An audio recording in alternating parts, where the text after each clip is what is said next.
Sorry I'm late. This week has been a literal waking nightmare. Okay.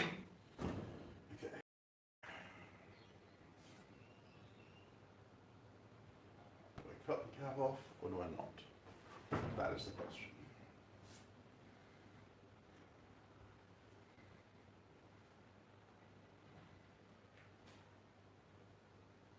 Yeah, I'll cut the cap off. Morning, guys. I'm running a bit behind schedule today.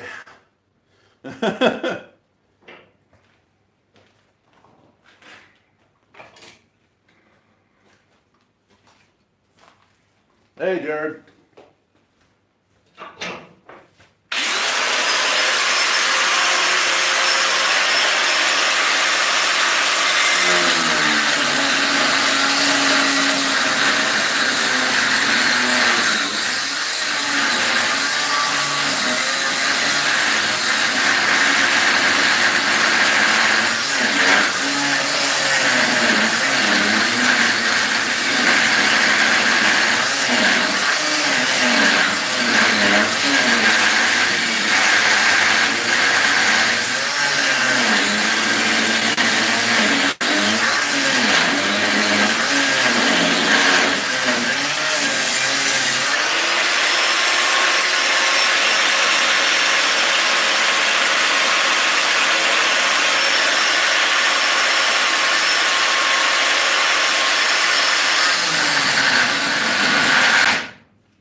I'm running a bit behind schedule, guys, so you're going to have to bear with me while I get my stock prepared.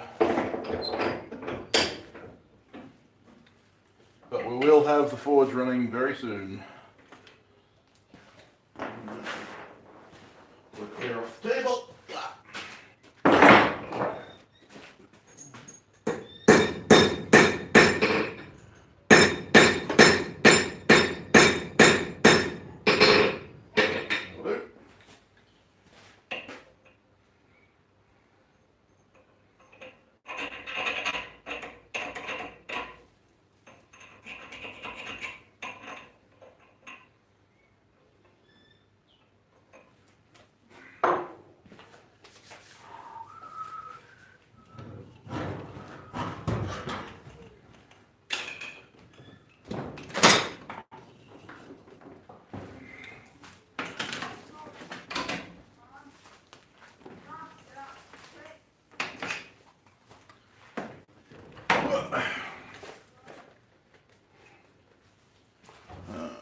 Welder's not plugged in.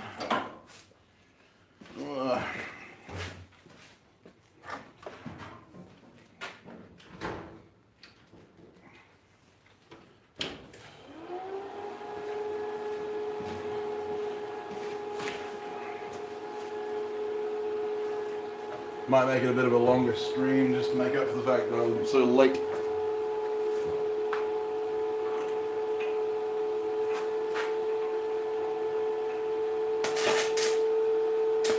Supposed to have done all this yesterday, but this week has been a living nightmare.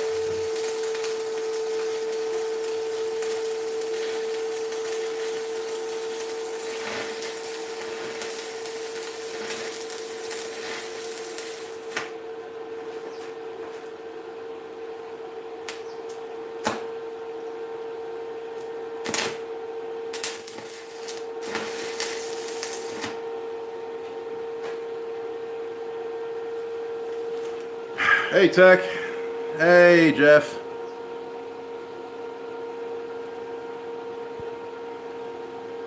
Axi drifts, cool man.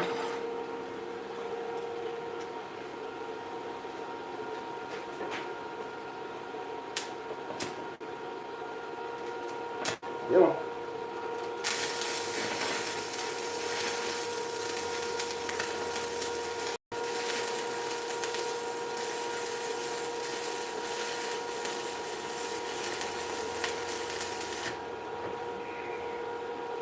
Do it.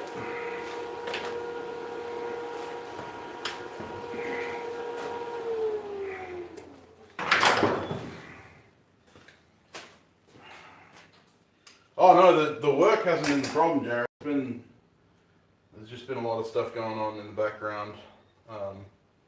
Yeah. It's made life very interesting.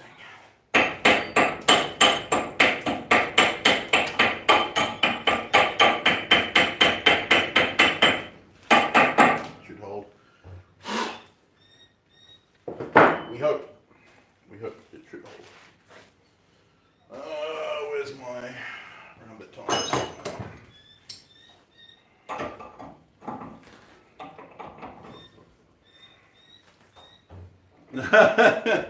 No, definitely not. Not that. Okay, so here we go. We've got a piece of 4140 offcut. Ready for making the hammer eye punch out of. It looks quite large. It's probably about 2 pounds. Actually, it's 3 pounds with the handle welded on. But seeing as this is going to be a striker-driven punch with a sledgehammer, I need that extra weight. Ow,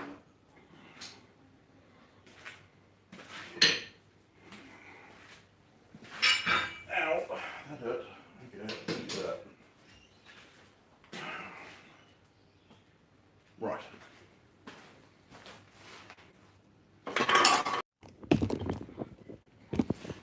Sorry guys, the internet's being weird today. Hey Billy Martin. Hey Sabo, how you going?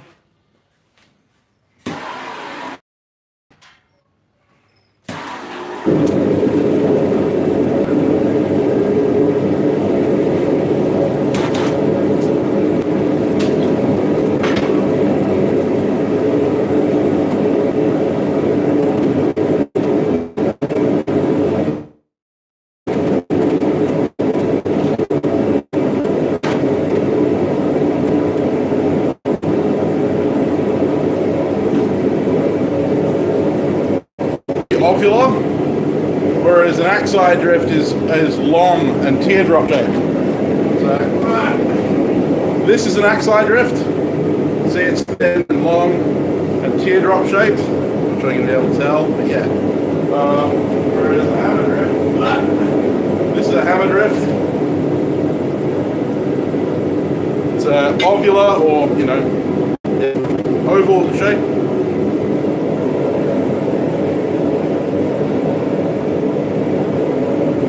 Yeah, that'd be cool, Jeff.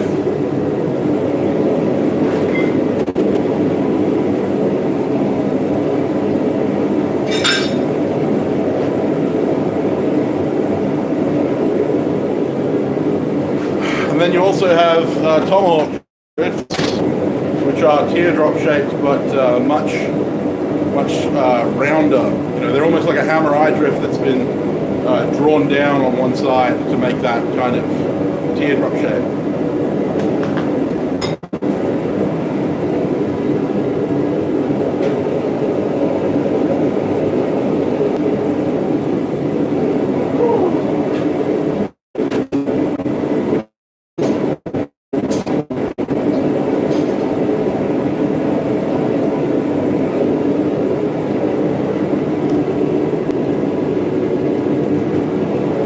tech. That's alright, Saber. You can always build a new forge or a larger one. While you're here, Jared, if you're still in the chat,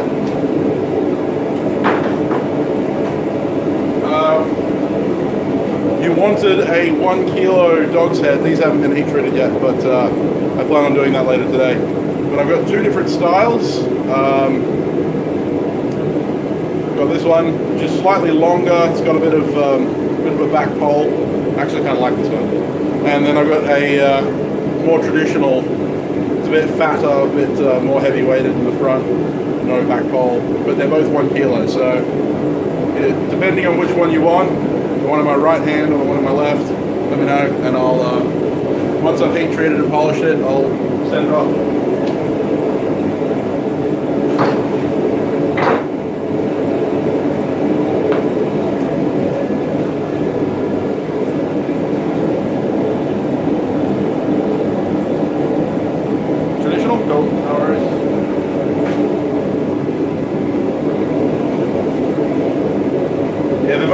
Exactly over 1 kilo, which is funny. I was a bit worried they were going to come underneath a kilo. They've got that mass to them.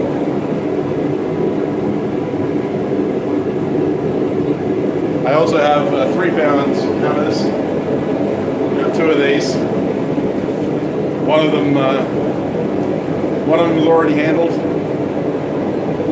It's got some beautiful chatoyance in the back. It's really hard to get on camera, but nice curl, and yeah, I love this hammer. But yeah, this is up for sale on my Etsy's page.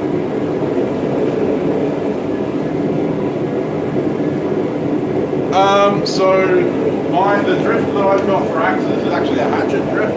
I haven't made a full-size axe drift yet, so it's only a small hatchet drift. It is, let me get the hatchet drift. At the widest point, I believe it is 15 mil, yeah, so which is, I have no idea what that is in inches, 3/4 inch, around there, just over ½ inch. And then it is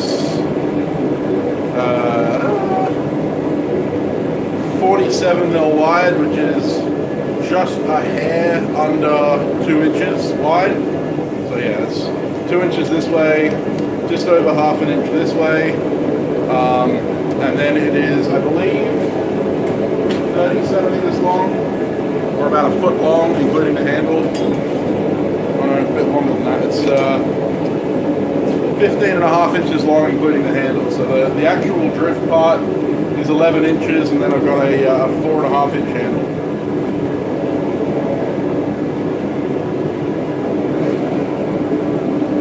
Oh, that sucks, Saber. Hey, Smelter Dragon. Hey, Curtis.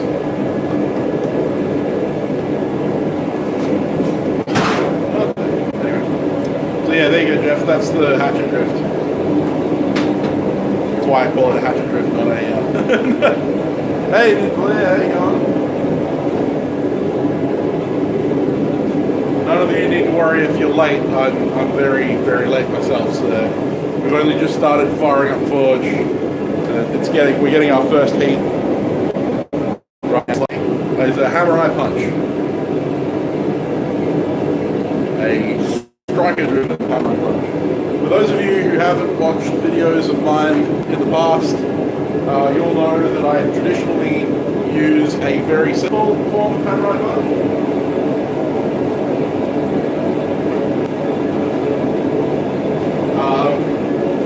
For the last year and a half that I've been making hammers, I've been using an old cold chisel ground to be a hammer eye punch, welded onto a piece of Rio. No, you're not late, Odin. You're early, mate. We've only just started. So yeah, this is how I normally had hammer eye punches. It's a very, very inefficient way to make hammer punches because all of the shock from here gets transferred up the rebar into your hand, and that's really uncomfortable. But it was the quick and easy way. So my plan is to make a wooden handled hammer eye punch, a traditional hammer eye punch today. So that's what we're going to be doing. Hey Ben, how you going, mate?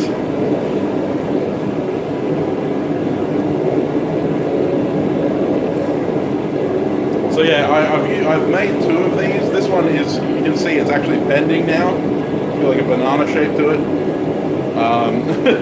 It's been pretty sorely beaten up. So it's perfect timing.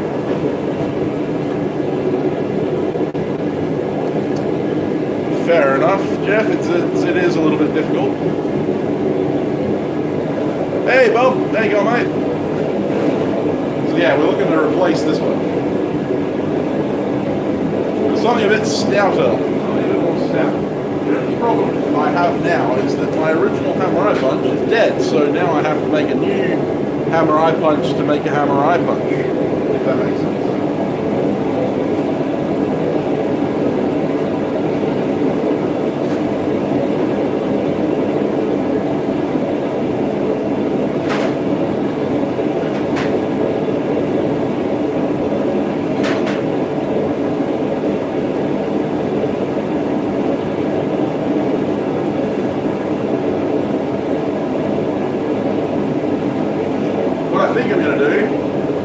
Take this length of H13. This is H13 hot work steel. Yeah, it's written on there. There you go, H13. I'm going to take this H13 and I'm going to make a slot punch. I'm going to forge a slot punch on this end, and I'm going to use that to drift or to punch the hole in the hammer eye punch, which I will then use to punch all of my hammers in the future.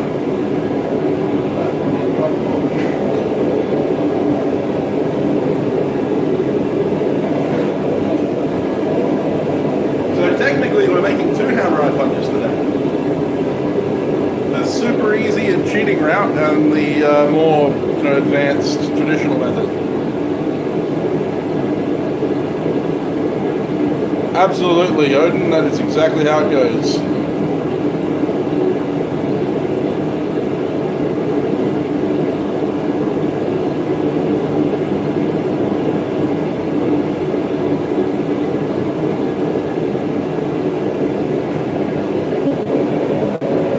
Yeah, Jared, it's always the hardest part of getting started.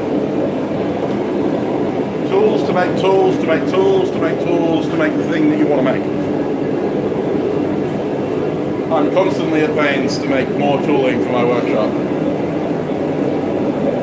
My biggest issue is that I'm a bit of a lazy bastard, and I only make the tool when I need to make a tool. Like, I'll leave it to the last minute. Like today. I need to make a hammer eye punch. I don't have a punch to punch the hammer eye punch. So now I have to make a hammer eye punch to punch the hammer eye punch. H13 is expensive everywhere. That is true. I actually got gifted this H13, so...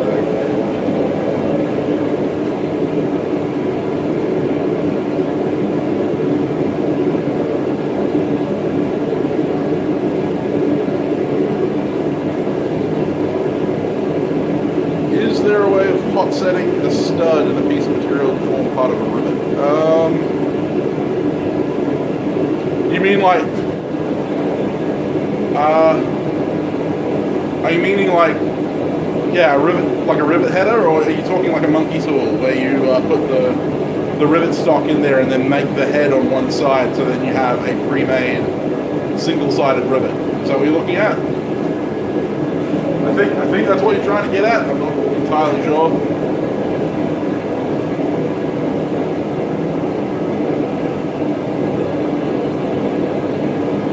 Permanent side.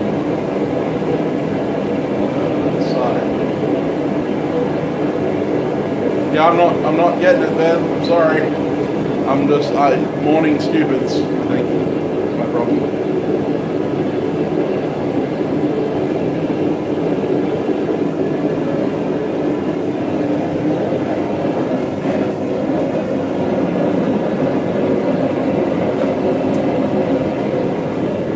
Okay, so first off, I've got to square off the stock that I'm going to use for the hammer eye punch.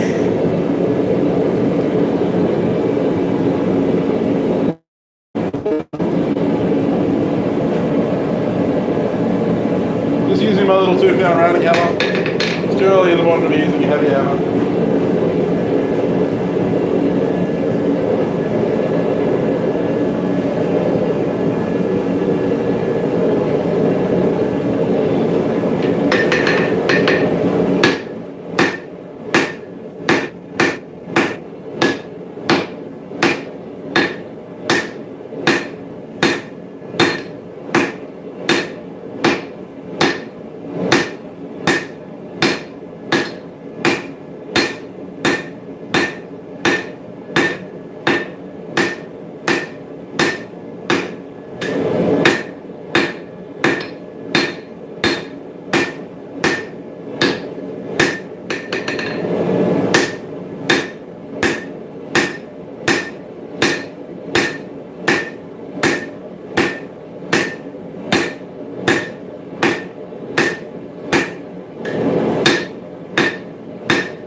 Anyone who tells you you need a big hammer to move big material, this billet weighs about the same as the hammer I'm using to do it.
It looks a lot hotter in the camera than it actually is. I'm just going to lay that on the floor. I'm going to let that cool down in the air. That'll harden it for me.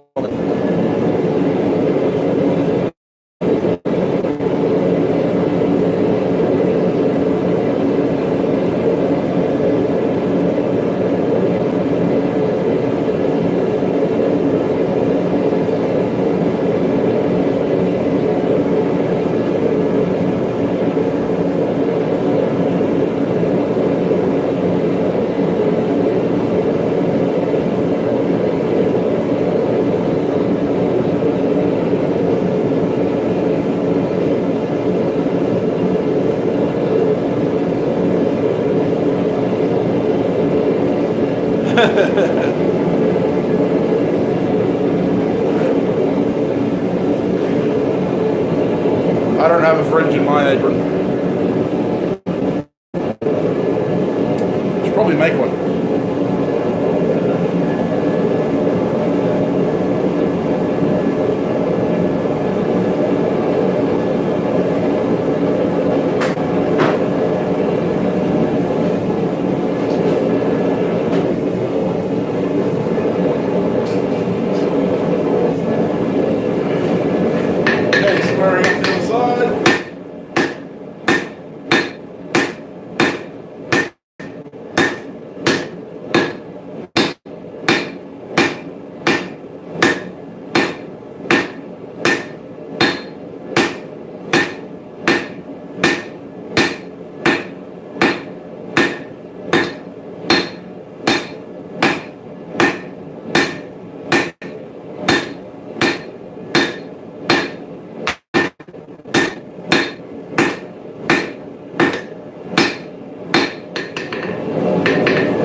Okay, so that's squared off. That makes it a lot easier to handle.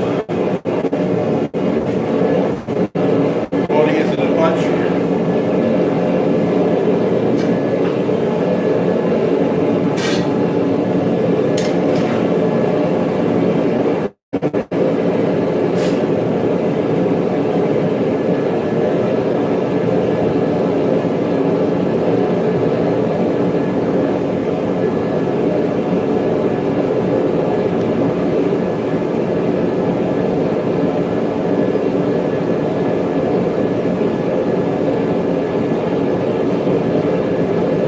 That's cool.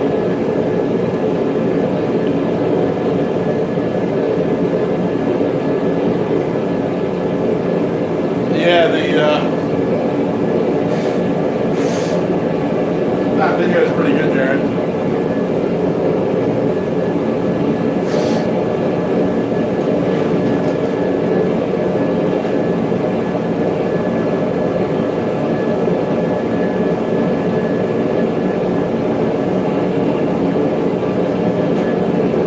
This is what happens when you let someone borrow your hammer.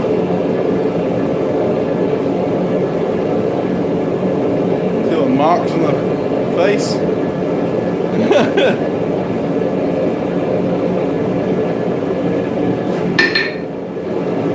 Oh, I need to take the belt grinder again.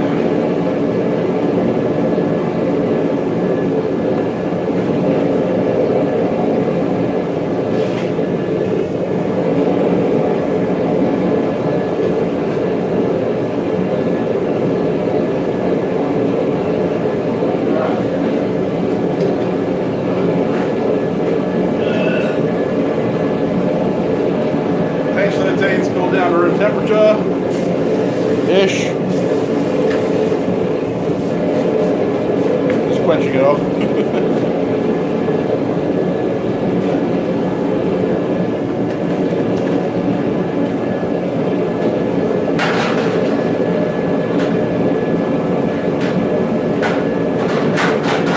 I'm not advising you to quench off your head for that next thing, but for exigency's sake, I'm going to have to.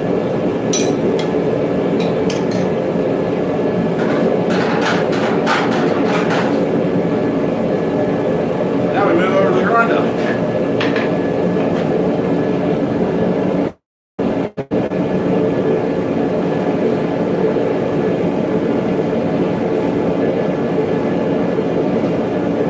Speaking of aprons, there's mine.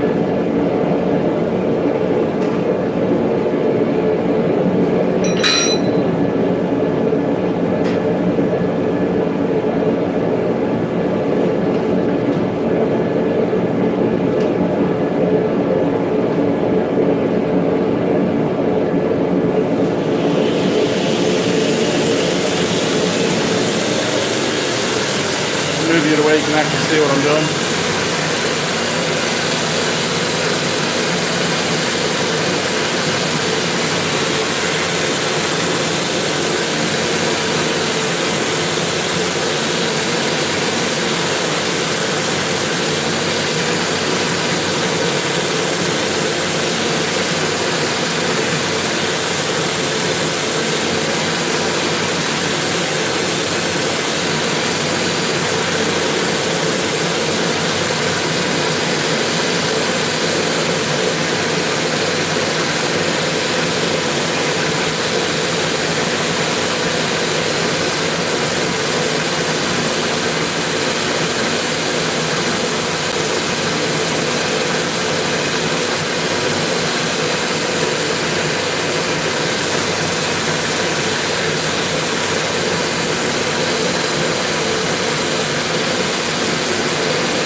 There you go, slot punch.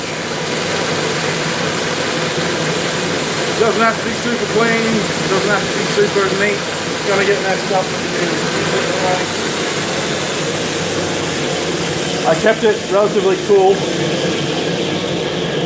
I don't really like using slot punches for hammer eyes, but for this case it's going to be perfect. So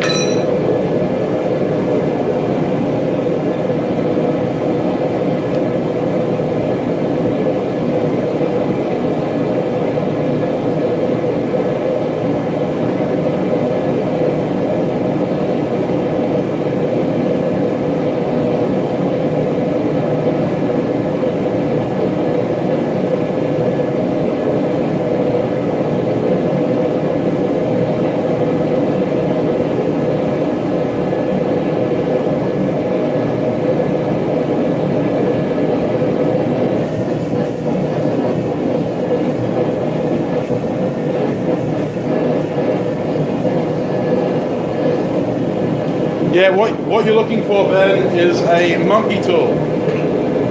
Basically just a block of 4140, whatever, with a hole drilled in it that's blind, like a blind hole. You polish the inside of the hole out by putting a piece of sandpaper on a bent piece of wire. I plan on making a video on it, but yeah, if you make a monkey tool, then basically you just put your hot rivet material in the monkey tool and upset one side of the rivet, and then you have a one-sided rivet.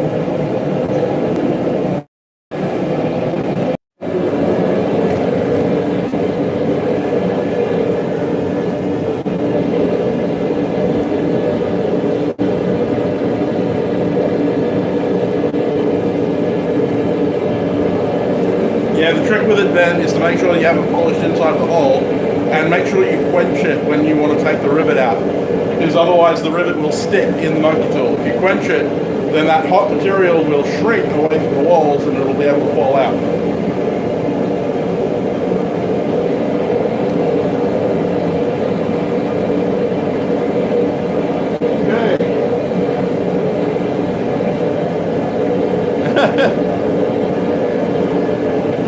Yeah, I know the feeling, man. I know the feeling. Okay, let's see if I can move you closer to the anvil without the internet dropping out again.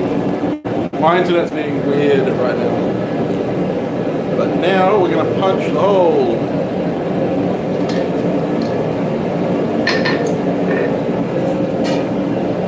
What are we going to start with? It's not going to happen for a couple of weeks.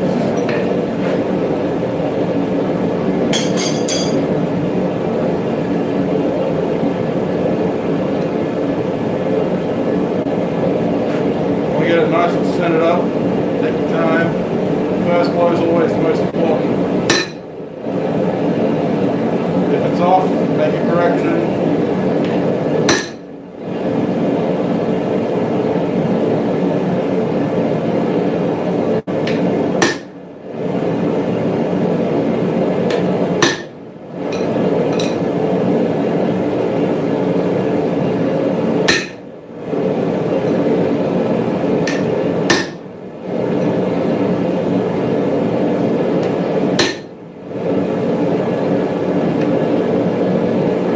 Flip it around, try and recenter things that way. Because drifts will drift. Punches will drift. In the hole slightly. Shift over. Make an adjustment.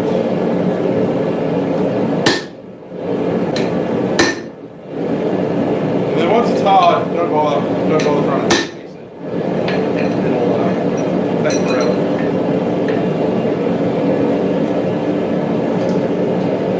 But as you can see, or hopefully you can see, we've got the slots started, ready to push through it. It's going to take a few hits.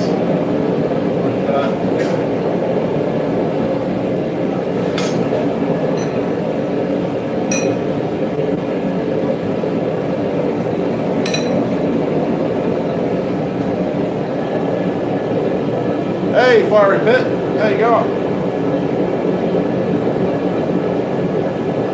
Hey, Johnny Hollow. Thanks for dropping in, mate.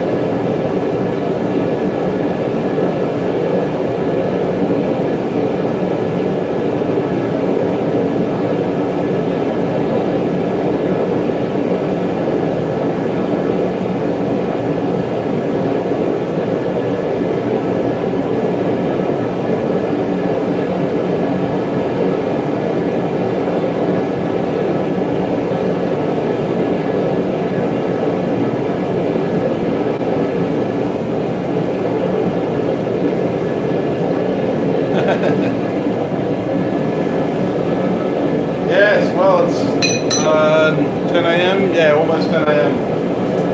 over here in sunny Australia. Yeah, I think you're right, Jared. I want to take off probably not quite 100 mil because it's eventually going to sink down into the... It's already hardened, mate. H13 is an air hardening steel. So you saw me heat it up to critical and lay it on the floor. That's actually the hardening process for H13. So...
Very important with your punches, a straight cut will mushroom really badly and chip out.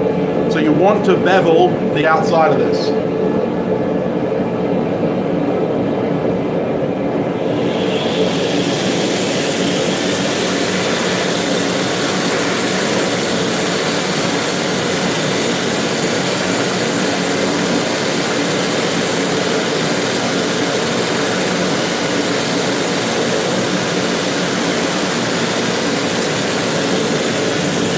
There you go. And that'll prevent mushrooming, and it'll also be friendlier to your hammers as well.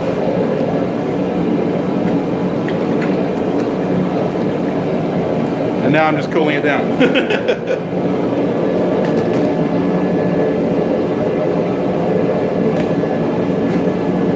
Yeah, exactly, Jeff. Exactly, Jared.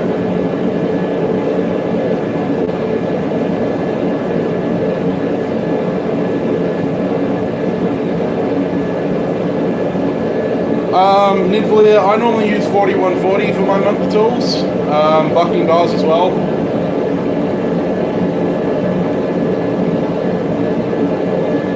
You can use H13. Oh yeah, Ben, it's ridiculous. You don't want to forge it at lower than a yellow heat.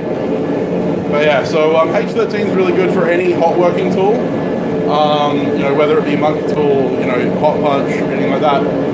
It is very expensive and hard to find. So I was lucky, I got given this piece and another piece. A much larger piece from a friend of mine, an awesome friend of mine. So yeah, I do have some H13 lying around. H11 does exactly the same thing. So if you have H11, you can use that.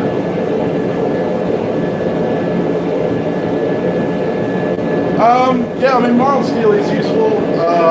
I find with punches and stuff like that, you're going to end up getting them bending and kinking quite a lot.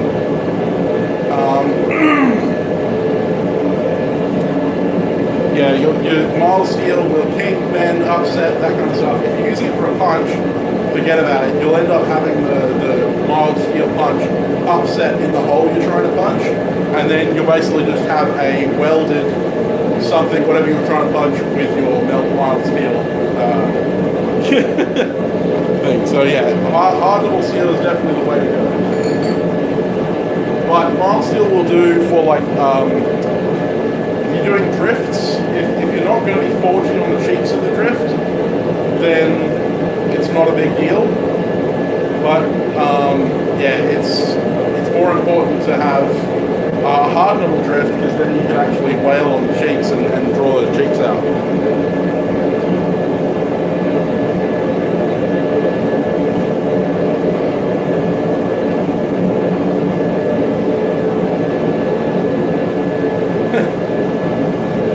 Something like that.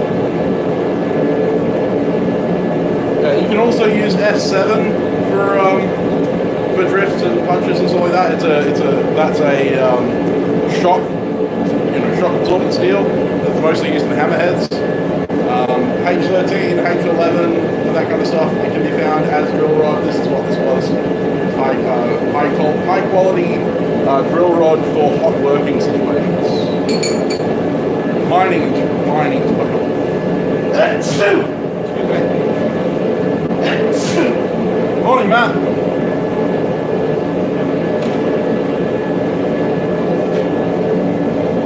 Car axles tend to be something around 4140, so they can be, if you want to test a piece, make sure it can be hard, but if it can be hard, then it's more than likely 4140.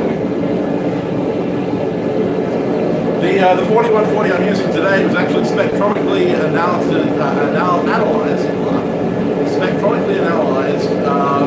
roller bearing axle. So it's actually an axle out of a conveyor belt from the airports. there's big conveyor belt, the airport conveyor belts. I reckon the axles they use to roll the conveyor belt are all 40x40. All of my hammers are actually made out of that same axle.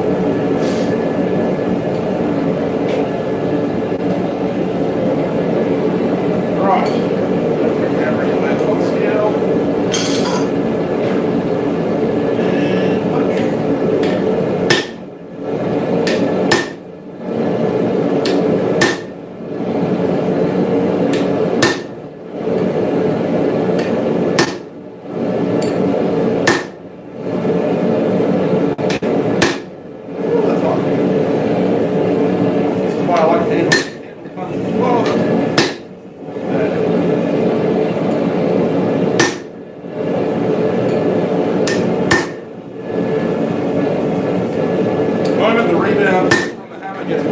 That means that I'm probably past the point where I'm punching effectively.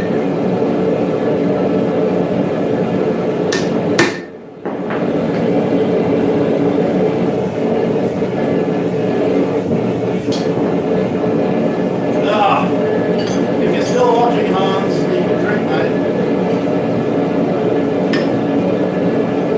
So we're about a quarter of the way through.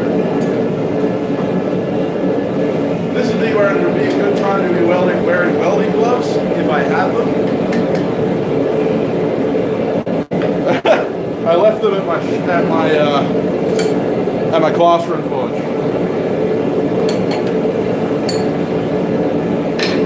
Hey Ben Strickland, how you doing, mate?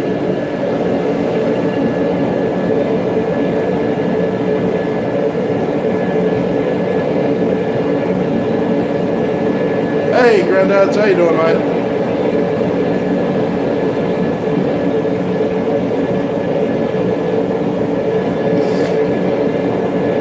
Yeah, given that H13 is, the H stands for hot work.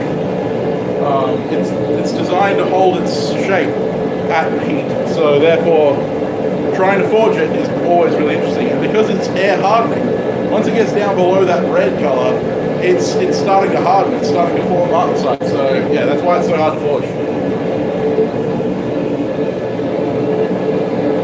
I'm doing okay, Ben. It's been a nightmare of a week. There's been lots of stuff going on. My dog almost died. My next door neighbor has gone missing, like vanished.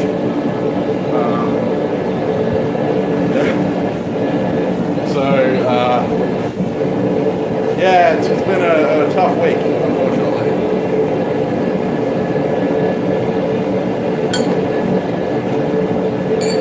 Yeah, mine's on the dark side a little bit.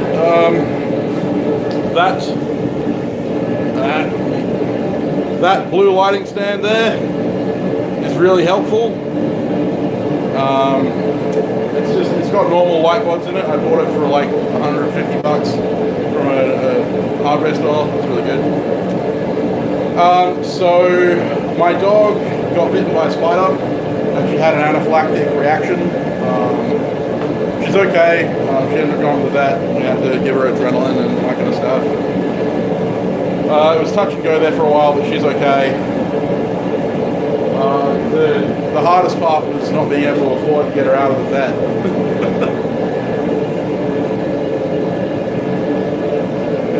As some of you guys will know, I have a panic disorder, and recently I've been really struggling with that, so I haven't been selling as much as I should be, and I haven't been making as much as I should be, and I've just been trying to keep it going day to day, so I ended up completely broke. And yeah, I still am, so I'm trying to, that's why I made all these hammers and stuff like that. That's why I'm trying to get back into it. Trying to get back to making more quality stuff. But yeah, it's just taken me some time, and it's not been easy this week. And as far as my neighbor goes, no one's seen her since last week. And yesterday I noticed that there was some rotting fruit out the front of her house that had been dropped off a couple of days previously. She's a really nice lady. I really love my next door neighbor. She's a beautiful person. And no one's seen her, no one knows where she is. I actually had police knock her door down and search the house because I was worried that she was injured or potentially dead. We didn't find her, so we don't know where she is.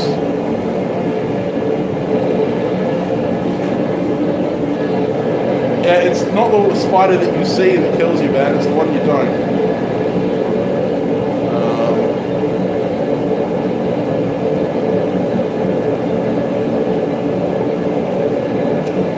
So yeah, it's been a really rough week. We've been trying to get some money together so that we can, you know, cover bills and stuff like that. And yeah, anyway, not being aggressive, but trying to at least.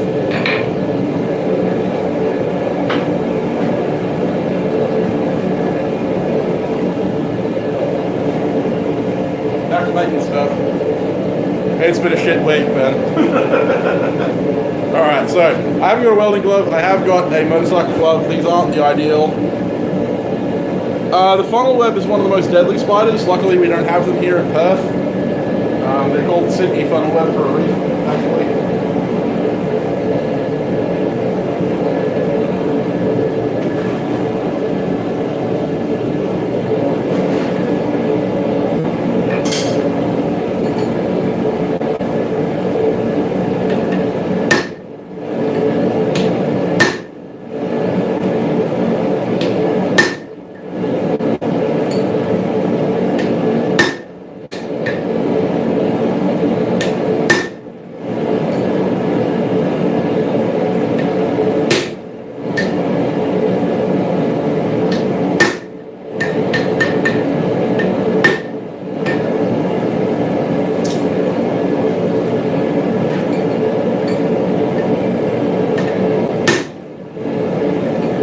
Take your time. One punch at a time.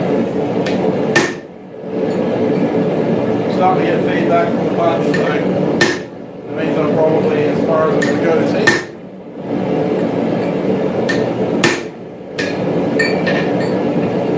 Pull your punch. If it gets red hot, don't quench it. Especially if it takes 13.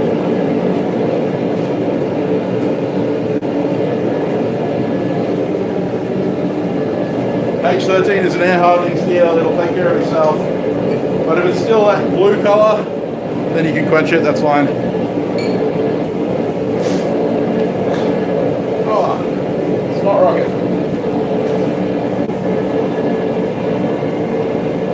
Thanks, Ben. I really appreciate it, mate.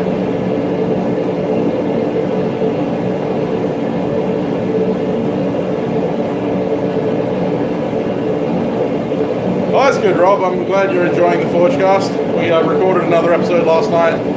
New episode will be out this Friday. No, this coming Friday.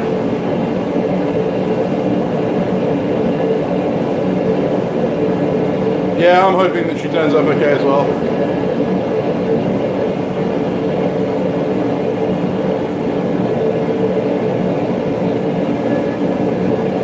But yeah, no, I really appreciate that, man. Not asking for handouts. If you do want to support me, there are links in the description for all that kind of stuff.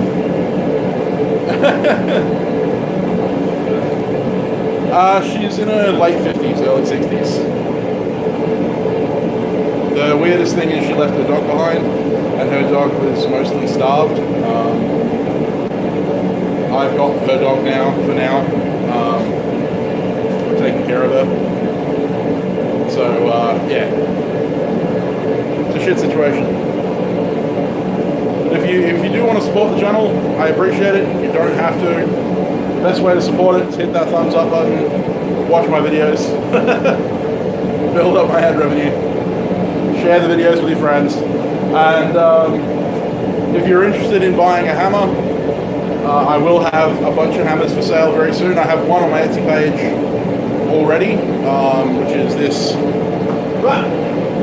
3-pound Japanese dog head. I love this thing. You know, it's got a beautiful weight. And I've made the handle a dissimilar handle because you don't need a straight handle on a Japanese blade, Japanese hammer. So this one's already up there. This is a 3-pounder. Jared, fortunately, has already, Jared has already bought one of the 1 kilos. There's another 1 kilo dog's head. Jared has bought this dog's head hammer head. There's also this one.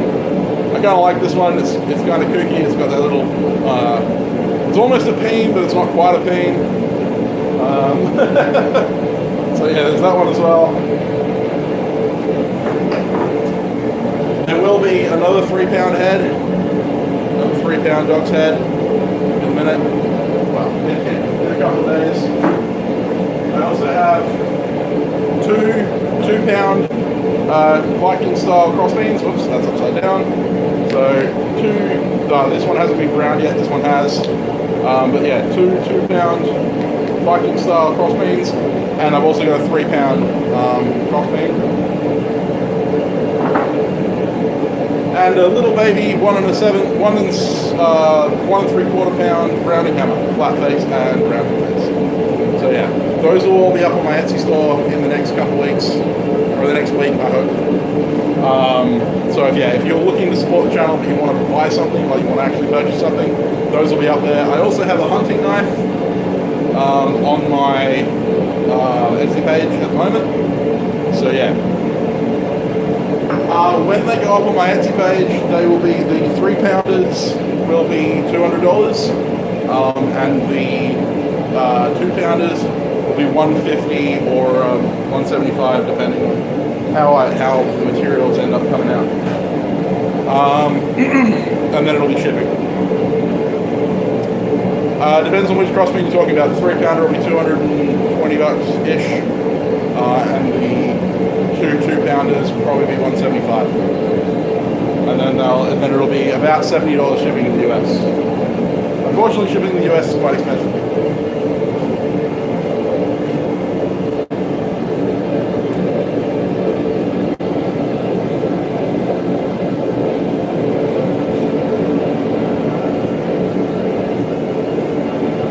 Yeah, I'm a big fan of my dog sets, as you all know.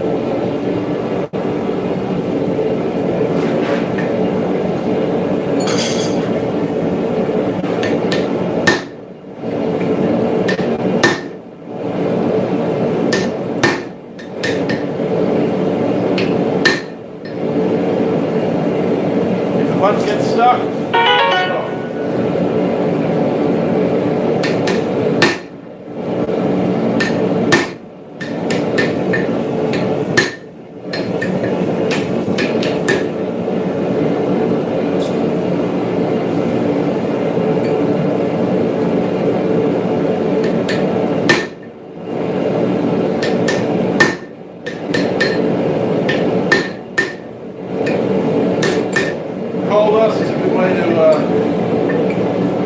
way to keep your punch from getting stuck if you have it. Unfortunately, I don't.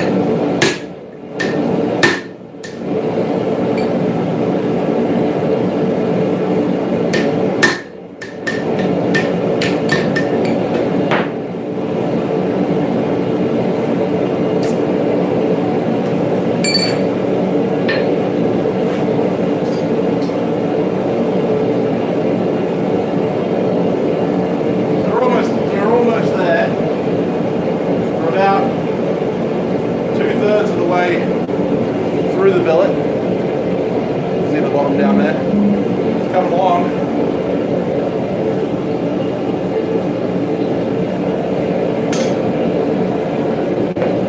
Set fire in the shop.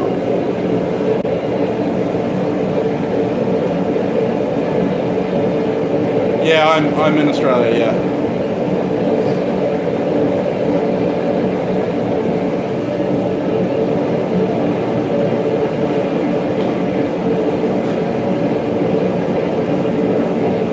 Yes, I have a number of hammers for sale, or I will.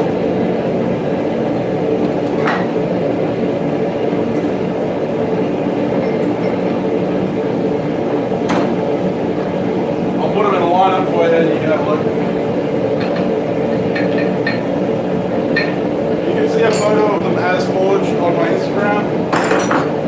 Facebook page.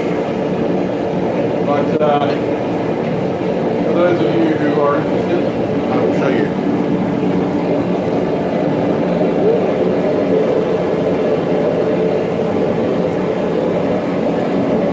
So those are the hammers that I have currently.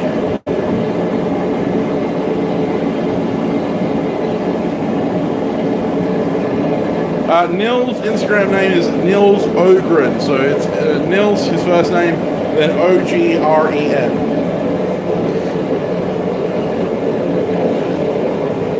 So Jared has already claimed that one. This is a traditional style Japanese dog's head. This lip here is actually completely incidental. It was quite incidental. Same on the other one. This is actually just part of the axle.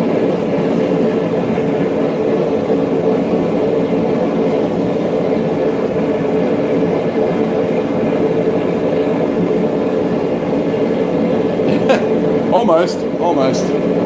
So the one on the left, this one here, is the Viking style.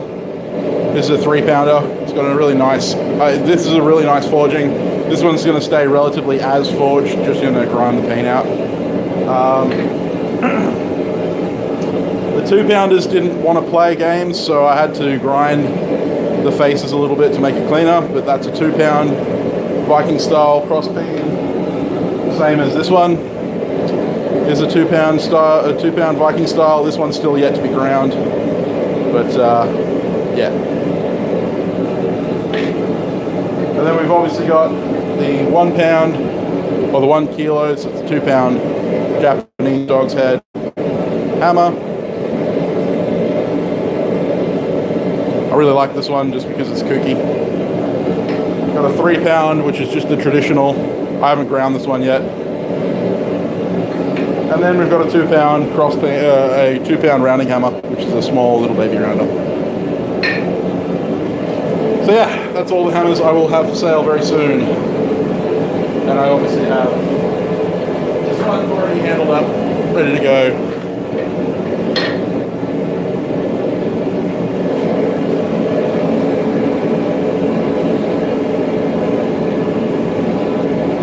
Yeah, there you go. Sneak peek is what I've been making for the last couple of days.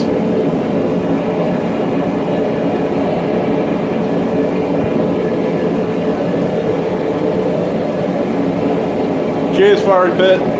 Thanks, guys.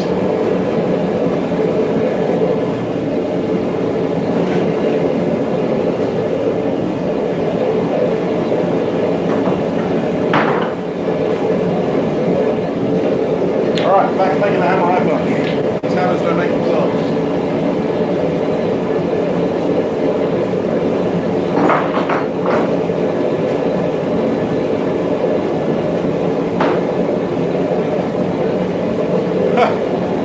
You're a legend, Jeff. Thanks, mate. Thank you very much, Jeff.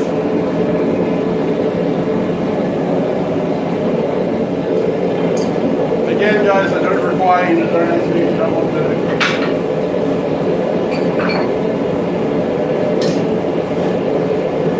I appreciate it, but it's definitely not required.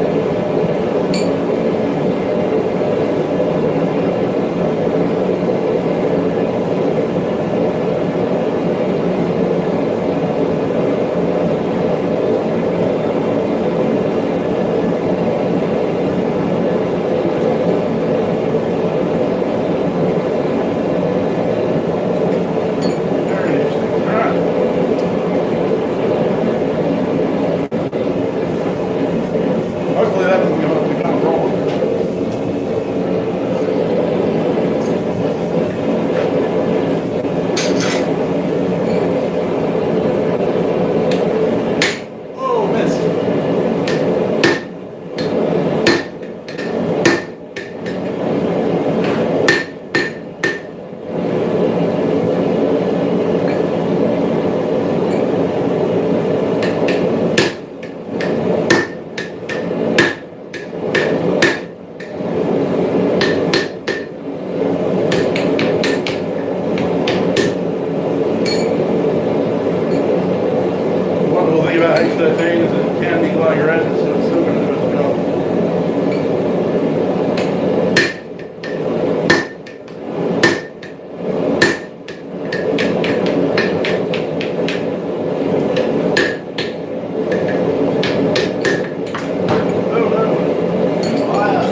I think one more heat and I'll be bottomed out. And then I can flip it over and touch the slug. See what I'm looking at? There you go. We're almost all the way through.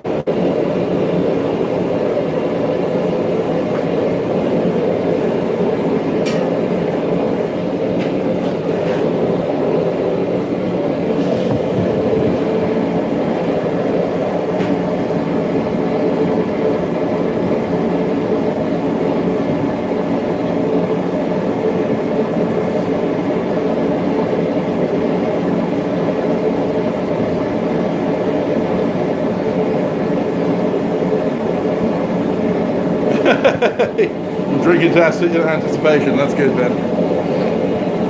What I was looking at earlier with my H13 punch, I'm going to see if I can zoom in on it here.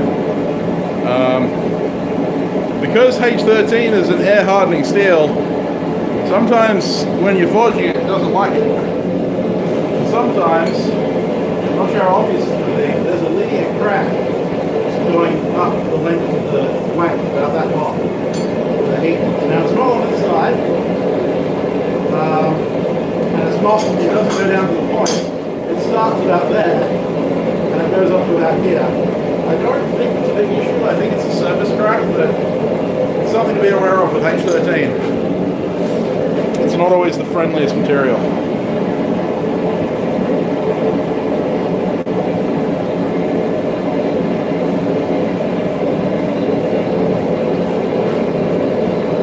Alright guys, you can watch the forge for me, make sure the place doesn't burn down. I'm just going to go get myself a drink.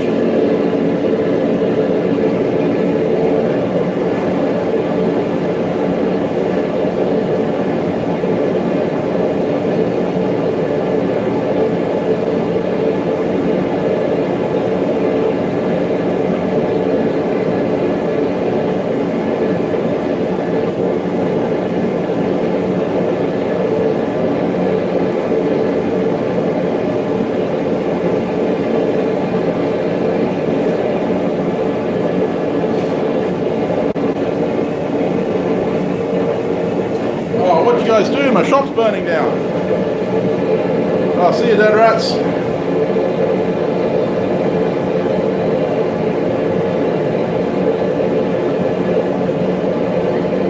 Thanks for checking in, dead rats.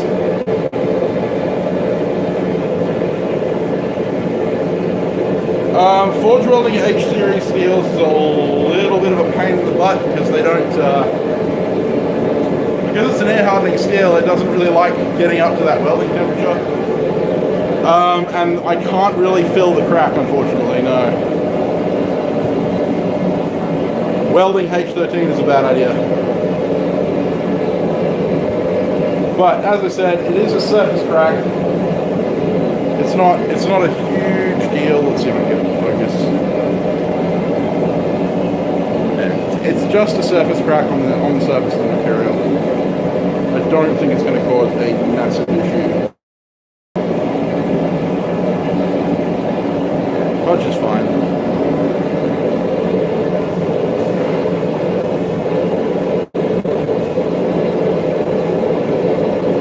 It's also probably my own stupid fault for quenching it.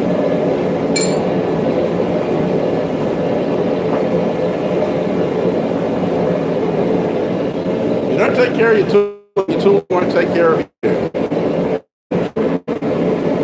Hey, Caitlin. Hey, Sprinkle Donut. How you going, guys?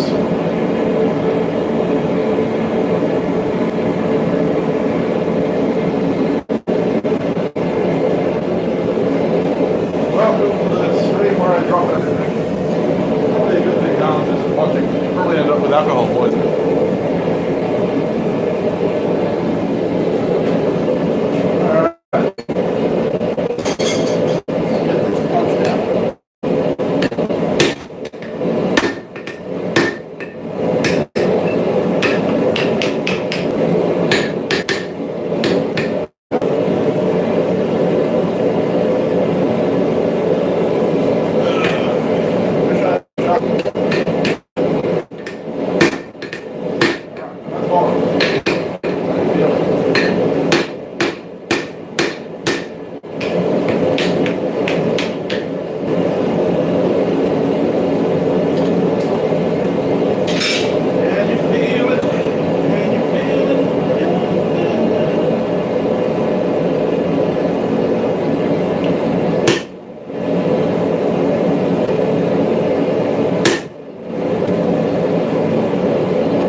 those who don't know what I'm talking about,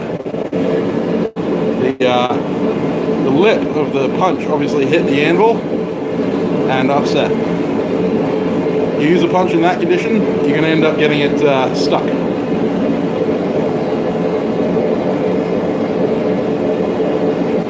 Yeah, I'm having some issues.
Hey, Ola, how you going?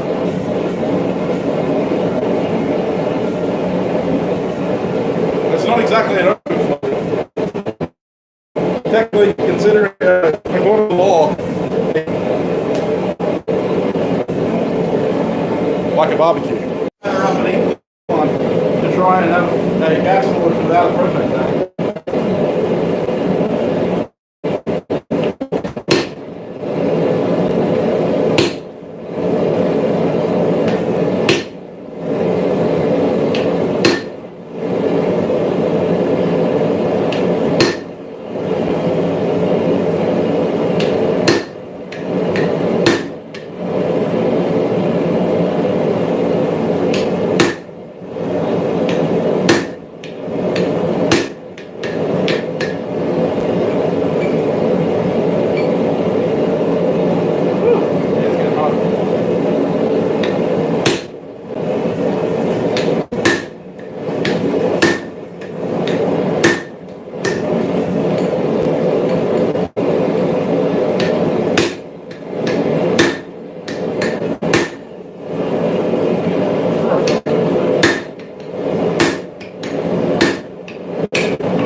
Nice, clean, straight slug.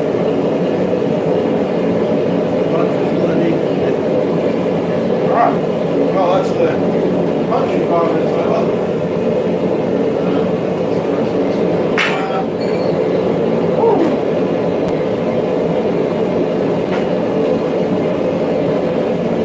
That's what you can see. Nice clean sides. Beautiful.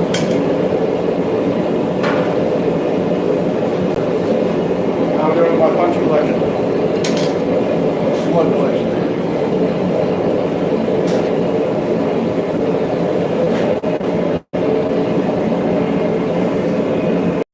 Dang it, Bobby. The internet is not being around today. I'm going to move you over by the door. This means I'm going to be at more of a distance, guys. Sorry.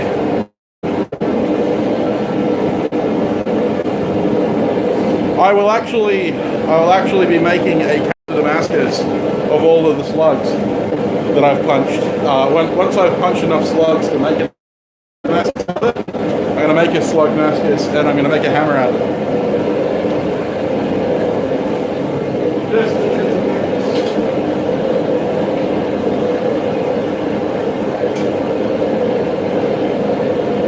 So, for those of you following along at home, there's a nice clean hammer eye.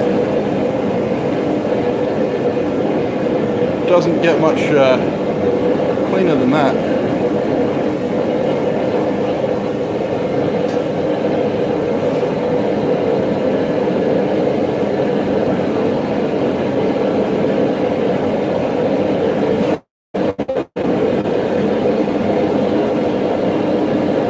Yeah, the camera is drunk. The internet is drunk. No, I'm not with. I'm with Telstra.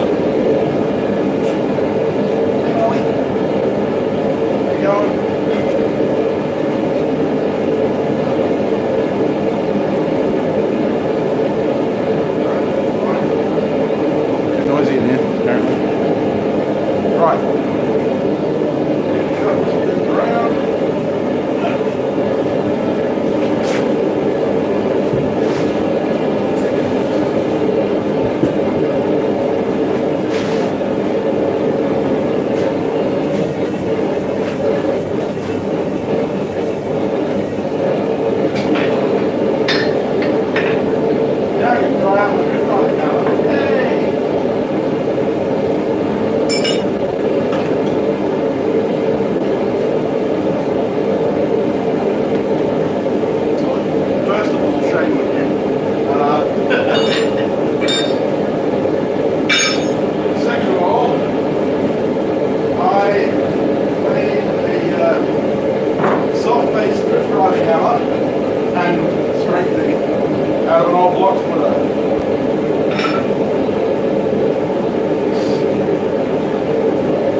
As an attempt to have a heavier hammer.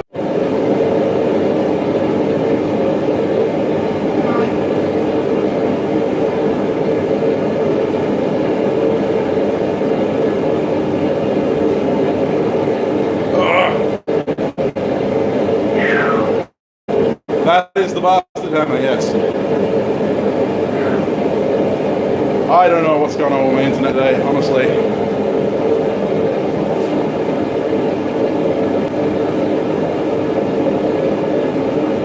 Doing the same thing last night.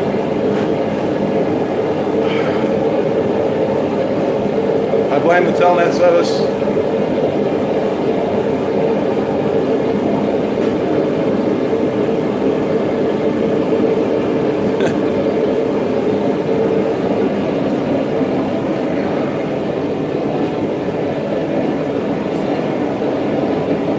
Those with you concerned with my hydration.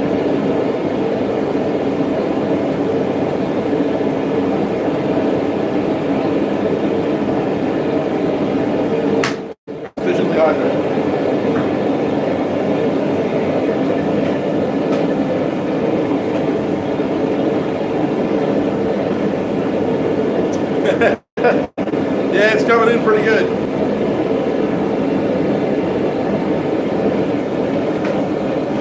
No, I don't sip nothing, Eric.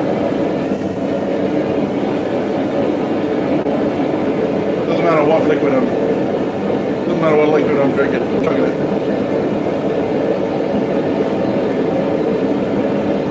Yeah, man, it's crazy. I mean, it's supposed to be getting into winter now, and it's still.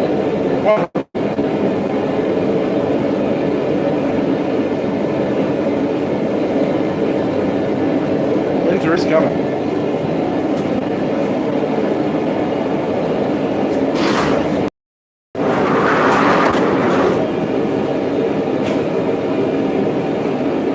Unfortunately, it's really still today, so there's no cross breeze, so all the heat's just staying in the shed.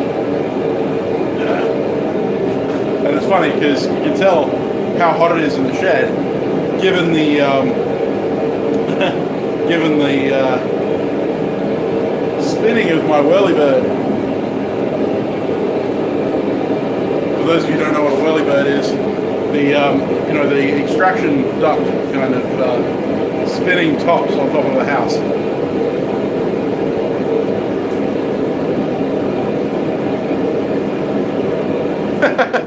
Yeah, it sounds about right, don't it?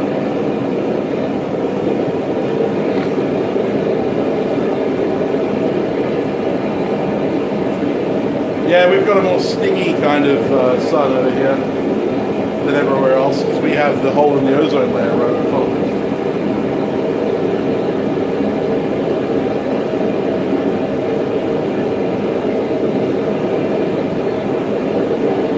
Okay, so ready to drift.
Hi, Roy. Nice to see you too, buddy.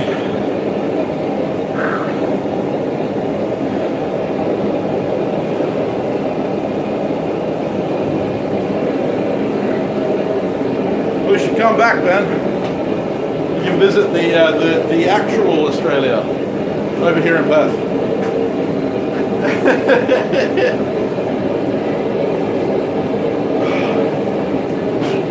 I'm wishing it was rainy over here.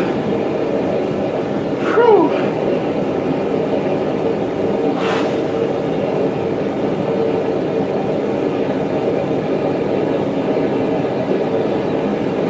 Hey Len, how you going, mate?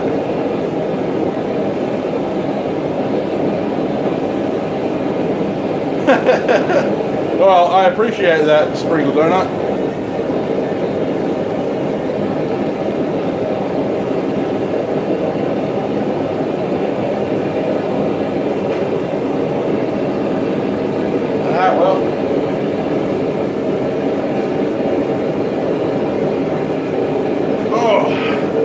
Well, with this drift driving hammer, I think I'm actually going to have the drifting stage done in about probably 3/8. I reckon. I'm going to aim for 3/8.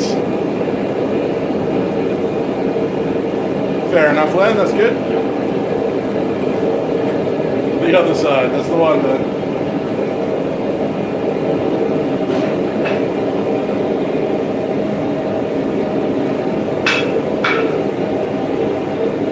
Definitely damaging my drift less with the soft face hammer. It's great.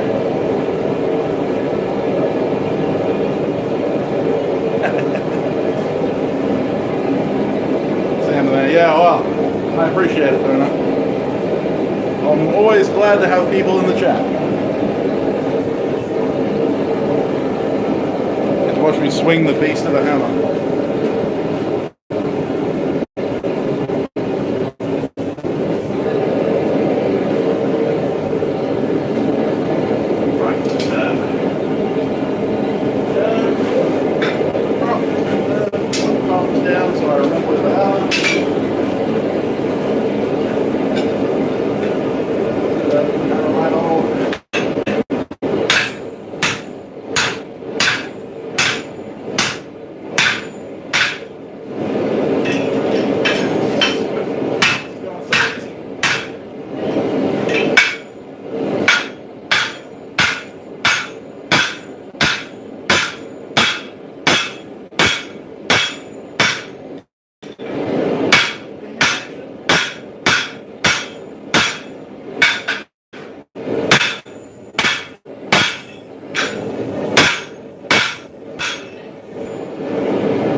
Yep, one more hit.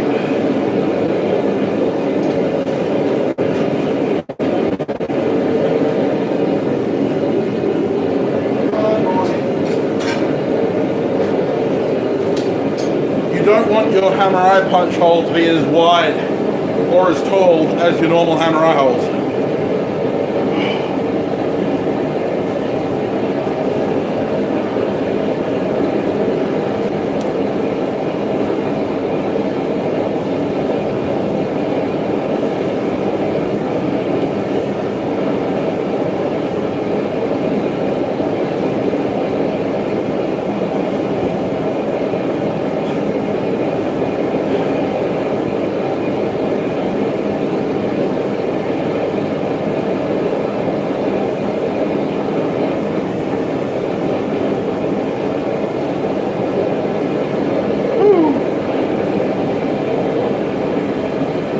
Well, the longest I've been on a plane was 5.5 hours, and that was going from one side of Australia to the other.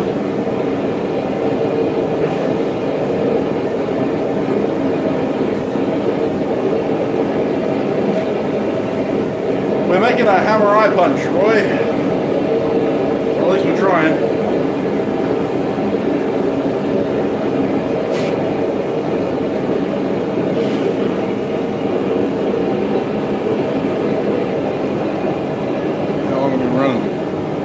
It's going to be a bit of a longer stream today.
There's your hammer eye punch, hammer eye hole.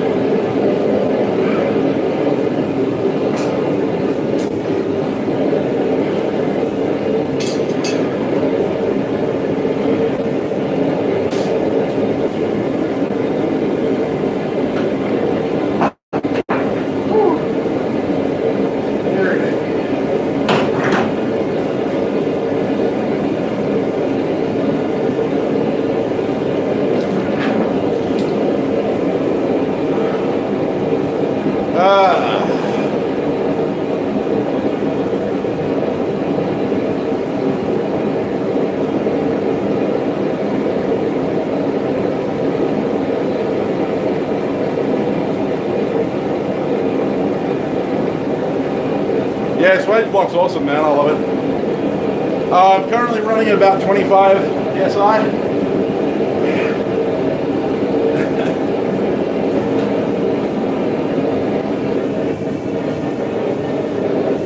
Yeah, about 25 psi.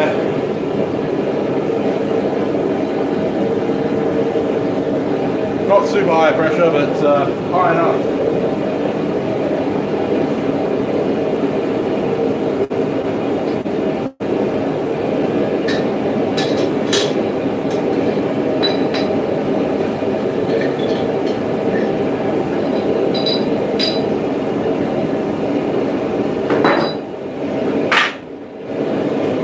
Fitting the fuller ring guys to my guillotine saw.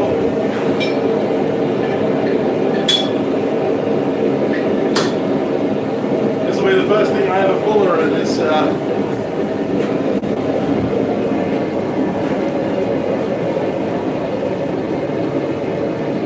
My shop is 6 meters by 5, I think. I think it's 6 by 5, which in yards is 18 foot. It's about 18 foot square. Maybe a little less. Not huge, but not tiny.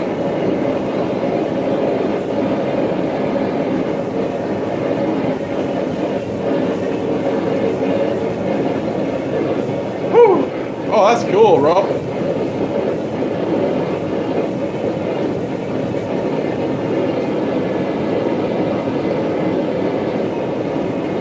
And Wino Forge, I do have an apron, I just don't wear it. I'm lazy. But yeah, so it's about an 18 foot shop,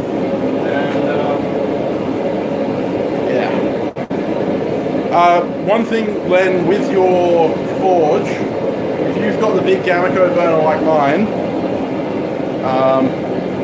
I actually drilled the jet out to about 1.5 mil, so that's a 1.5 mil jet running at 25 psi. I can. I've done this before in a live stream, but I can touch the roof. It's ridiculously hot up there, but I'm only about 4 inches short of this spar here. The shop, if I can reach it, it's to the peak, so I can reach the peak. Hey, Mike Gunnell. I'm 6'5", Jared. Yeah, I can reach the peak, so probably about 2.4 meters high.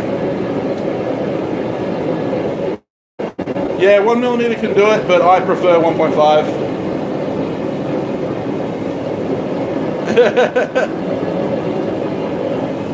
Yeah, I'm 6'5". I'm 6'5" without shoes. In my current shoes, I'm probably 6'6". 6'6" or 200 kilos. I'm not small, for sure. And in pounds, that's 440 pounds for anyone who's interested. I'm going to put the camera on.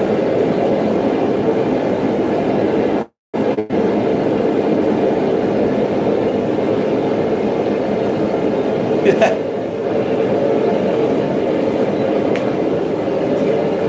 Not a small man, that is for sure. Alright, what am I doing? Yeah. Come on.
Yeah.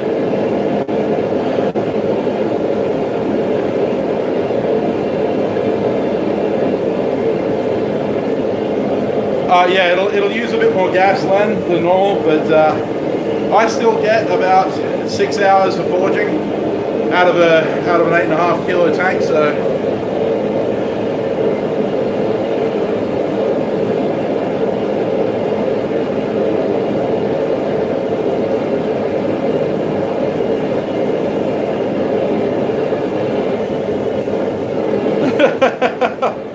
that's not nice, Roy. That's not nice at all. No, not bad at all, no. I can run a lot longer on my small forge with my small burner, but realistically, you're not gaining much.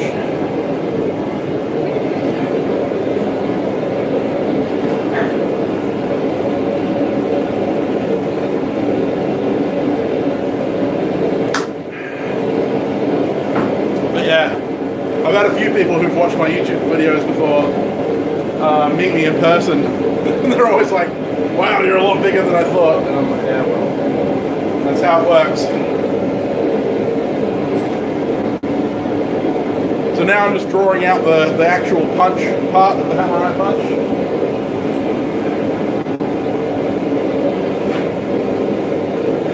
That's it. Yeah, no, Roy, you're definitely not fat, buddy. You're not even close.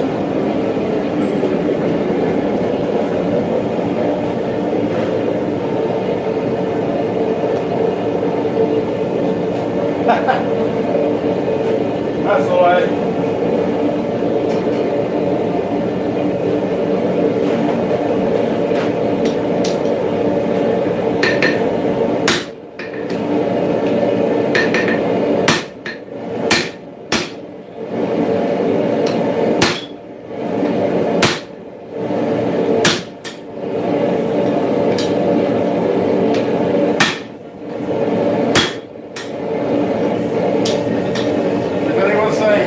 Backwards. I'm not. I'm doing it on purpose.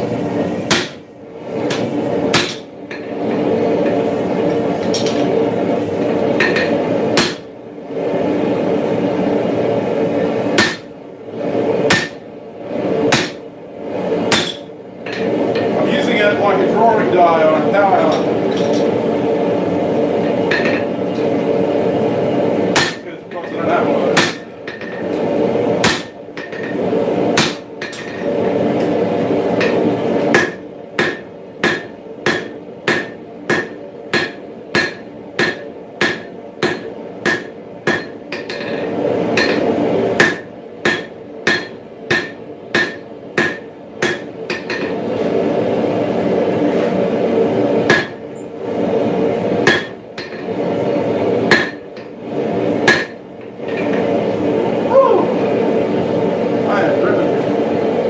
We're getting there. Starting to draw that down.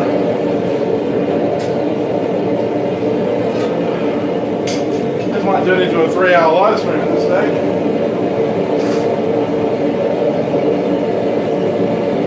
God forbid. You guys get stuck for 3 hours.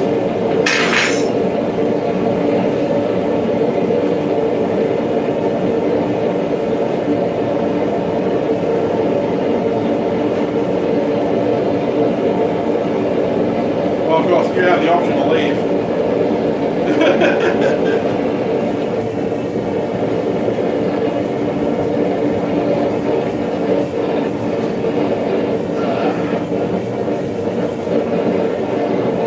Blue Ninja makes you come back.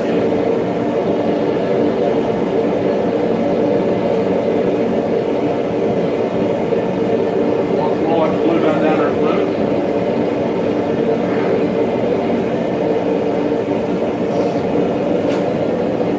That's the one.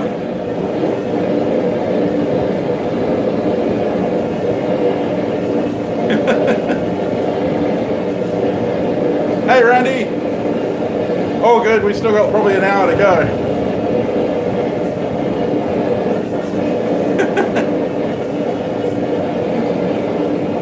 I'm a pirate indeed. The blue pirate instead of the blue ninja.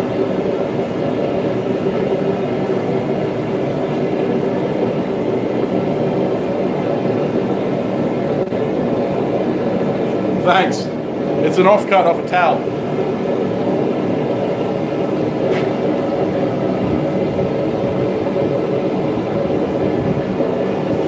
There'll be no remarks on that one. Cowabunga, dude! Cowabunga it is.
Thank you very much, Ed.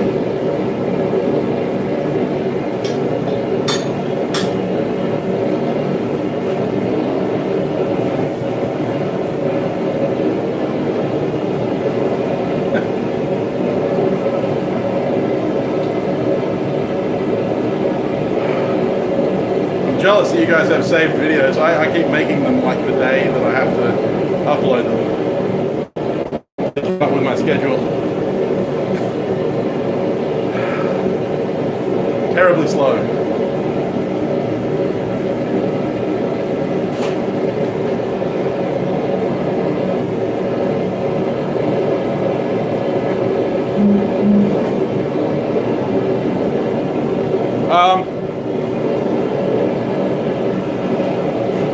Oh no, this isn't a hammer. This is a hammer I punch. This is the punch for the hammers. I might cheat with this one, and I might actually forge. I might actually forge it down square long enough to make the punch out of, and then I'll grind the rest because I'm lazy.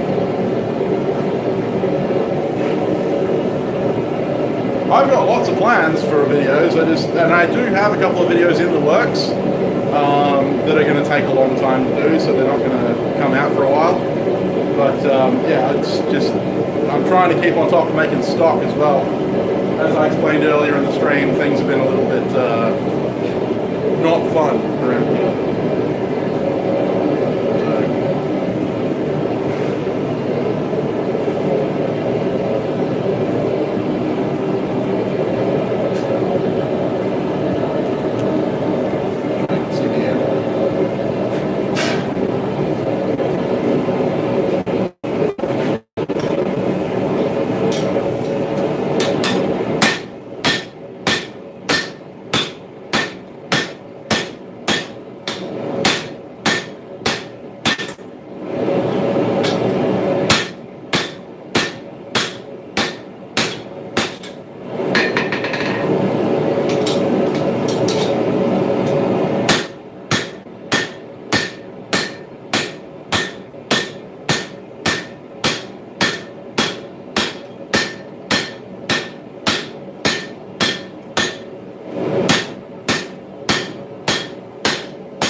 in there. Almost looks like a crossbeam hammer right now.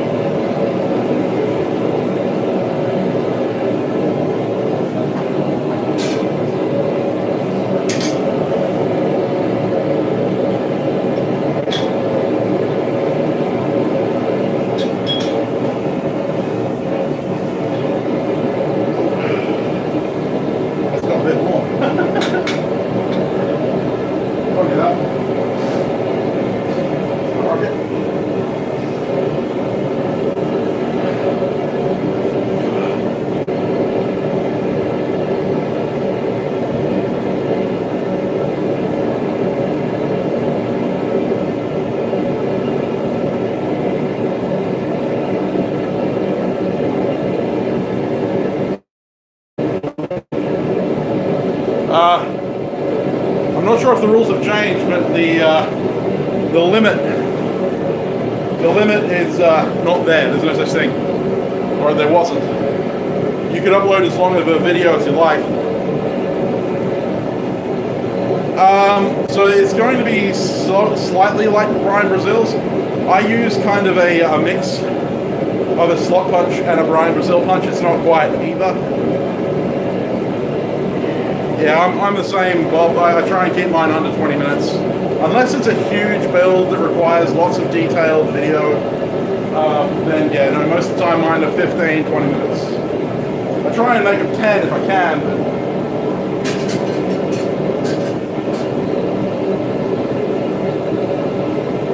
that's not always doable.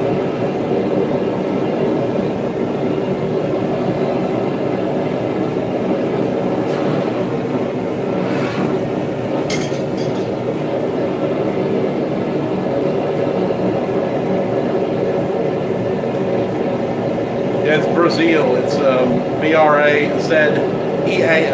Brazil.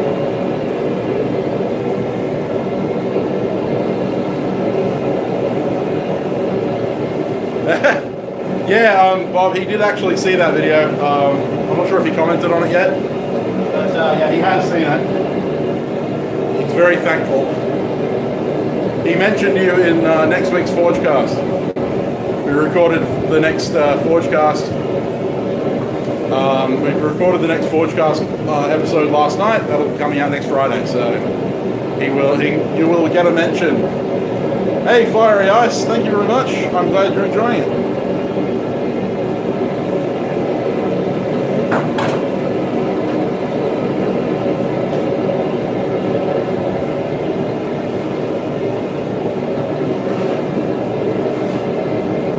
You're going to be Forgecast famous, Bob.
The punch is coming out.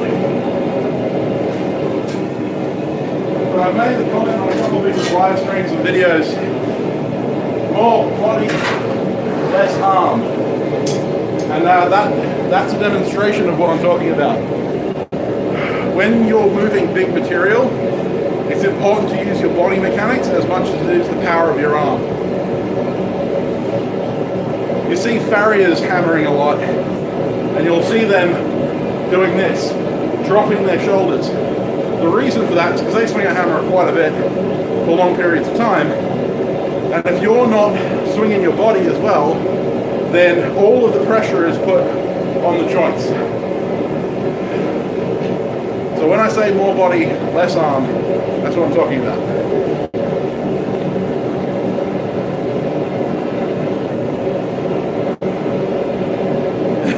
That's the idea, yar.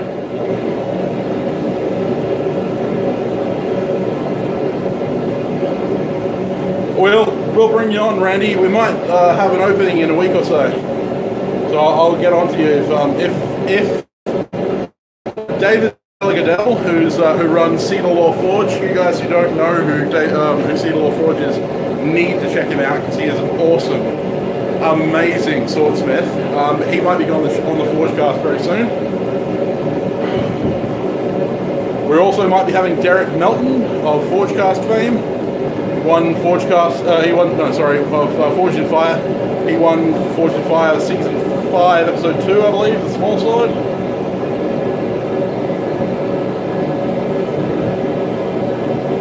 Yeah, just need an eye patch, just the one. Yar.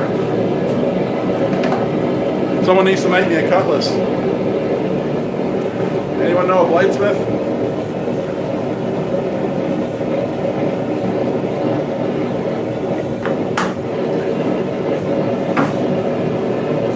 I certainly don't feel like one recently. Made more hammers and tooling.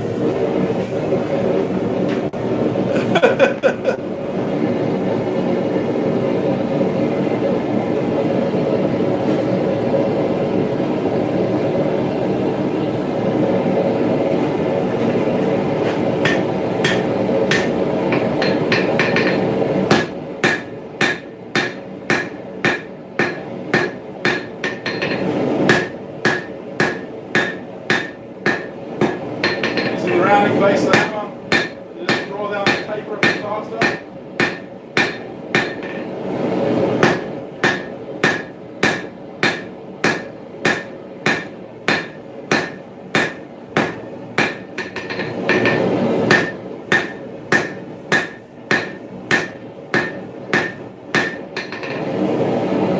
I reckon 2 more hits and that'll be done. I'll have to redrift the eye though.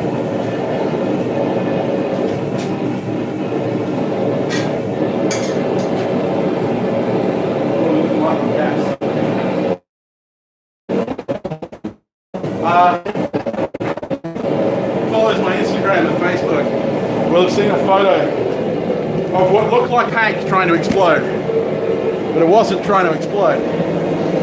What it was the same thing I've got on this tank right now. I'm not sure if you can see this rim here, but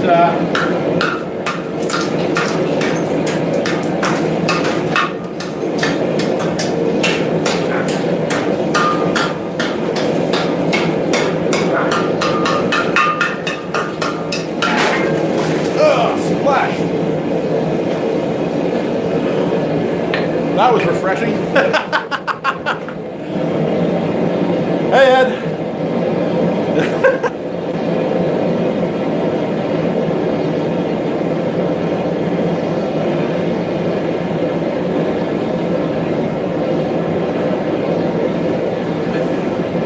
Fair enough, Randy.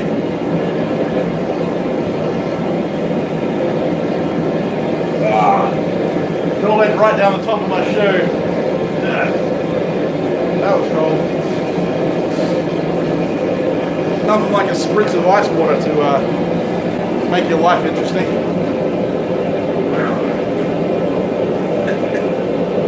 But yeah, so that tank that looked like it was about to explode wasn't actually an exploding tank. That was a layer of ice.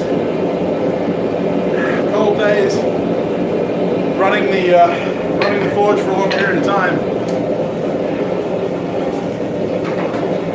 And the sublimation of the gas.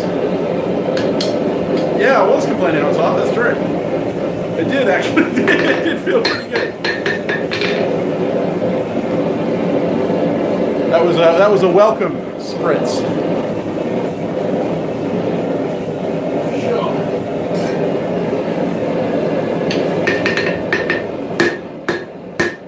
Yeah, I'm just using the flat face, screw everything up.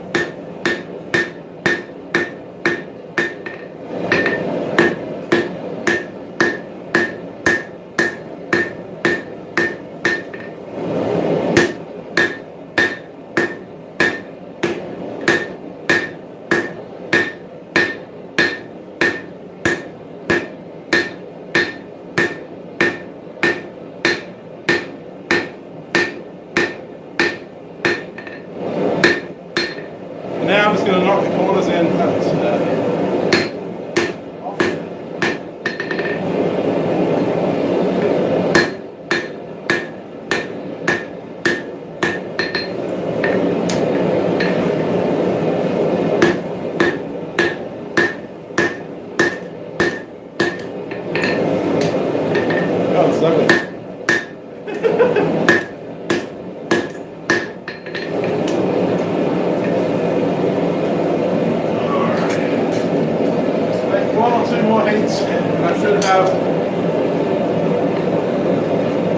Alright, Ned Villiers, have a good one, mate.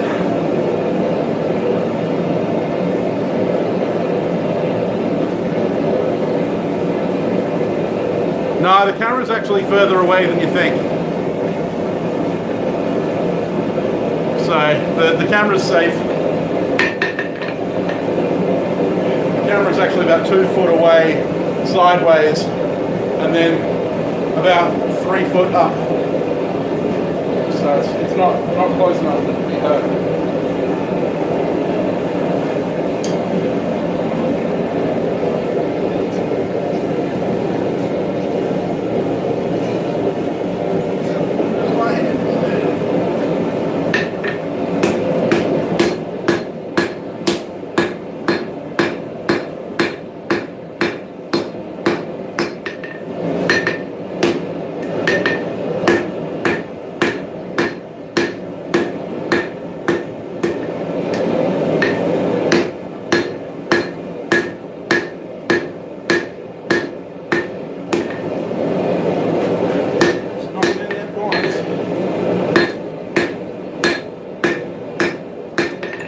Most of this will get thrown up in the grinding. I'm not overly worried about it.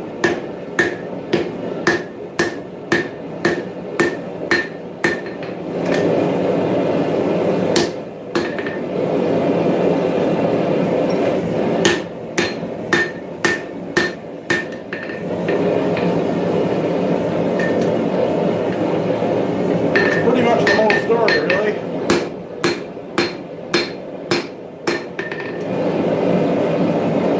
Some of you will have noticed that it's a little bit out of line, not this way, but that way. See, it's offset, it's not really going to hurt it. Alright, so I'll throw it back in the forge, one more drift, and that'll be done.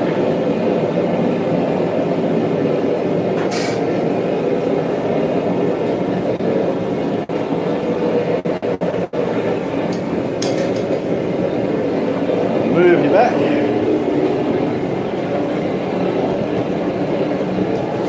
Which is good, my camera's about to overheat. Well, if you're offering, Randy, I'm more than happy to take it off you, but unfortunately, man, I'm so poor that my bankruptcy is going into bankruptcy. You weren't here when I was explaining earlier, but yeah, I've run into some really shit stuff this week. Yeah, the handle's about to break off. But that's okay, because we're almost done.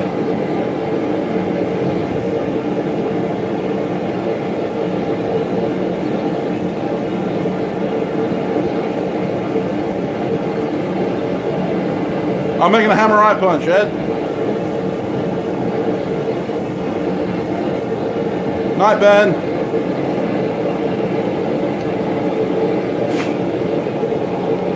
Well, Randy, you've got my messenger. Send me a message and we'll work something out.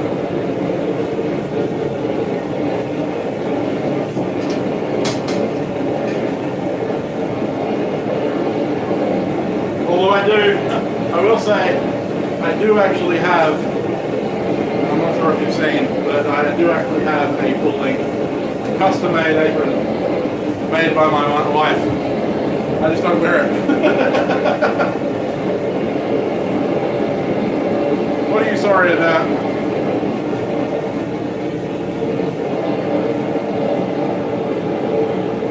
You don't have anything to be sorry about, Donut.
that is going to be the finished forged hammer eye punch.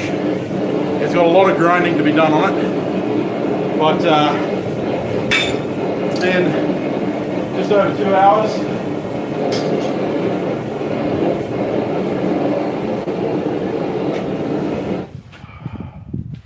And most unfortunately, like I've explained a couple of times, I am in desperate need of income, so I have to put precedence on anything that's going to make me money. So I've got to finish those hammers. I'm going to be finishing a whole bunch of blades very soon. We've got an event next weekend, so I'm hoping to finish a bunch of stuff before then. I'm not sure what this week's video is going to look like.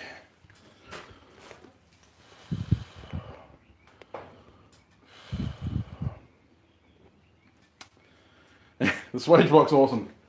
But yeah, so I have a lot of things to take care of, and yeah, I've kind of got to prioritize those over everything else. It's just the way it goes. I'm not sure what this week's video is going to look like. I'm hoping I can make one of the items from the Bladesmith find. That's the intention, but there's no guarantee that that's going to happen, because I've got to put these hammers and the blades that I need to finish ahead of that stuff. So that is the finished hammer eye punch. That's about as much as you need forging on it anyway. I'm going to grind it all smooth. Moving that much material with a lot of hand hammer work take forever. Forge thick, grind thin, as the old saying goes. But that will serve me as my new hammer eye punch for probably the foreseeable future, hopefully. Yeah, I'll probably stick it in the forge and let it cool down naturally. In the forge, I'll just heat it up and fire it for a second, get it up to that critical temperature, and then let it cool down with the forge. Yeah, Bob, it does. In my case, it's not so much screwing with my smithing world. It's screwing with my YouTube world, unfortunately. I'm still going to be smithing. It's just going to be more without being filmed, because I can't take time to set up the camera and get all the angles and do all the editing and stuff like that needs to be done for YouTube, as much as I would love to share all the stuff that I'm doing with you. But you guys have seen the hammers that I'm going to have for sale earlier in the stream. If you're interested in looking at those, you can go on to the earlier in the stream and check those out. Those will be available on my Etsy store as soon as physically possible. I need to sort out getting more hammer handle material, because I only have enough for 3 handles at the moment, so we'll see what happens. I will also probably have a couple of blades on my Etsy store, depending on whether I sell them at next week's event. I'm planning on doing some Viking Flint Striker kits. Absolutely, Brian, that's exactly the way it has to go. Unfortunately, I run a business. This is what I do for a living, so if I'm not doing it for money, I'm not doing it for anything. I would gladly give away everything I make if I could afford to, but I can't, so I gotta ask for money instead.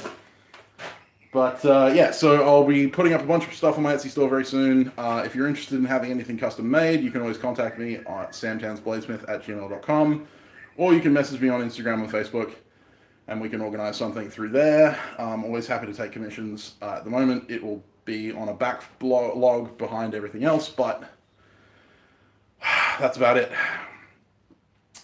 Yeah, that's it, donut.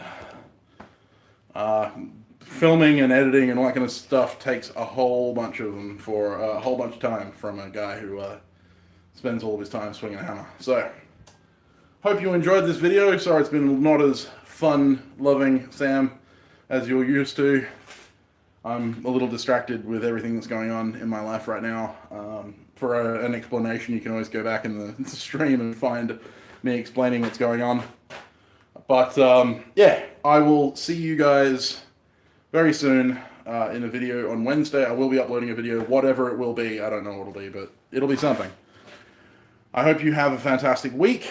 Check out the new Forgecast episode that just got released on Friday with Yamez from Iron Metal Forge. If you haven't already checked that out on Spotify, iTunes, and all other streaming platforms.